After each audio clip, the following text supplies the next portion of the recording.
Mukhang magugustuhan ito ng mga magagaling sa tribugan.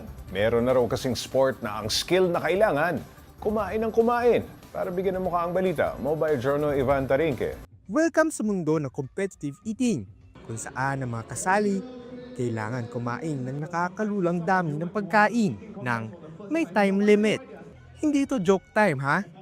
Dahil nagsasanay pa talaga sila para rito. Pwede ka kumain kasi ng vegetables, pwede ka kumain ng salads in order to train. Kailangan mo kasi i-offset like for the next following days, hindi ka dapat kumain ng sobrang dami. Gulay ang kadalasan nilang ginagamit sa training.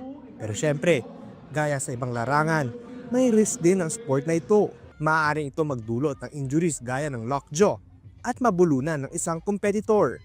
Pero hindi raw masasabing unhealthy ito dahil meron din silang aftercare routines na sinusunod. Because yung projection ng tao is kung ano yung kinain mo na contest, na-assume nila na yun yung kakain mo all for one, which is not necessarily the case.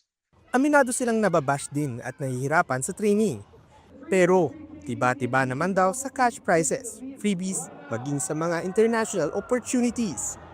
Breaking the Guinness World Record 10 years na siya nasa akin. Having that under my belt and having to go in a lot of countries. Ang mundo ng competitive eating ay hindi lang tungkol sa dami na pagkain na kinakain. Isa itong patunay na tiyaga, dedikasyon at pagpapalawak ng limitasyon ng kakayahan ng tao katulad ng ibang mga sports.